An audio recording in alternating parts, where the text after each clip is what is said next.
अब मैं आता हूं दूसरे सूत्र पर। यदि जन्म कुंडली के सप्तम भाव में शनि ग्रह अपनी राशि में बैठा हो, जैसे कि कुंभ या मकर राशि में बैठा हो, अथवा शनि उच्च राशि में बैठा हो, तो आपका विवाह कभी भी नहीं टूटेगा। अब आप कहेंगे यदि शनि केवल उच्च राशि में बैठा हो या स्वराशि में बैठा हो और यदि पाप ग्रहों का प्रभाव हो सप्तम भाव पर, तब विवाह नहीं टूटेगा। तो देखिए, विवाह टूटेगा उस स्थिति में, परंतु बहुत देरी से विवाह तोड़ने का काम शनि का होता है। और यदि आपके सप्तम भाव पर बृहस्पति की दृष्टि हो, बुध की दृष्टि हो, या शुक्र की दृष्टि हो, या फिर चंद्रमा शुक्ल पक्ष का हो उसकी दृष्टि हो, या सप्तम भाव में इन शुभ ग्रहों में से कोई ग्रह साथ में बैठा हो, तो आपका विवाह कभी भी नहीं टूटता है। अब आपको मैं उदाहरण के सहित समझा देता हूं। तो देखिए, सप्तम भाव में शनि जो है मकर राशि में बैठा हो, मकर राशि में बैठा हो या कुंभ राशि में बैठा हो, ठीक है, या फिर जो है तुला राशि में बैठा होगा तो उच्च का हो जाएगा। और ऐसे शनि के ऊपर यदि बृहस्पति की दृष्टि हो, बुध की दृष्टि हो, या शुक्र की दृष्टि हो, या फिर जो है चंद्रमा की दृष्टि हो, ठीक है, तो बृहस्पति की तो जो है 5, 7, 9 3 दृष्टियां होती हैं। तो बृहस्पति जो है 7वीं दृष्टि से देखेगा, तृतीय भाव में बैठेगा तो 5वीं दृष्टि से देखेगा, और यदि एकादश भाव में बैठा होगा तो 9वीं दृष्टि से सप्तम भाव को देखेगा। तो इस स्थिति में जो है आपका विवाह कभी भी नहीं टूटता है।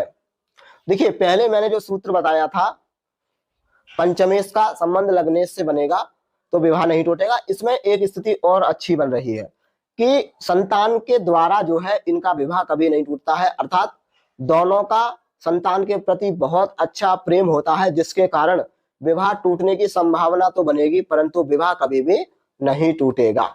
ठीक है, तो ये 2 सूत्र हो गए। अब मैं आप सभी को बताऊंगा तीसरे सूत्र के बारे में। अब देखिए, तीसरा सूत्र है, यदि जन्म कुंडली में सप्तमेश पाप ग्रह हो, ठीक है, सप्तमेश पाप ग्रह हो और सप्तमेश जो है भाग्य स्थान में गया हो और भाग्येश का संबंध यदि सप्तम भाव से बन रहा हो, तो ऐसे जातक का विवाह नहीं टूटता है। कितनी भी परेशानी आ जाए, दुनिया इधर से उधर हो जाए, परंतु इस योग में जातक का विवाह कभी भी नहीं टूटता है। मैं आपको एक बार और समझा देता हूं। सप्तमेश भाग्य स्थान में गया हो और भाग्येश का संबंध यदि सप्तम भाव से बन रहा हो, तो ऐसे जातक का विवाह कभी भी नहीं टूटता है। मैं आपको उदाहरण के सहित भी समझा देता हूं। मान लीजिए सप्तम भाव में जो है आपकी तुला राशि बैठी हुई है, ठीक है, तुला राशि का स्वामी होता है शुक्र, और शुक्र आपका चला गया भाग्य स्थान में, ठीक है, भाग्य स्थान में शुक्र चला गया और शुक्र मान लीजिए यहाँ पर मीन राशि में बैठा हुआ है, तो मीन राशि का स्वामी होता है बृहस्पति। तो बृहस्पति यदि है ना शुक्र के साथ बैठा हो कहीं पर, या फिर जो है बृहस्पति सप्तम स्थान को देखता हो, ठीक है, या फिर बृहस्पति भाग्य स्थान को देखता हो, तो आपका विवाह कभी भी नहीं टूटेगा, अर्थात आपका विवाह जो है हमेशा अच्छा बना रहेगा, पति पत्नी के बीच में मतभेद की स्थितियां नहीं रहेंगी।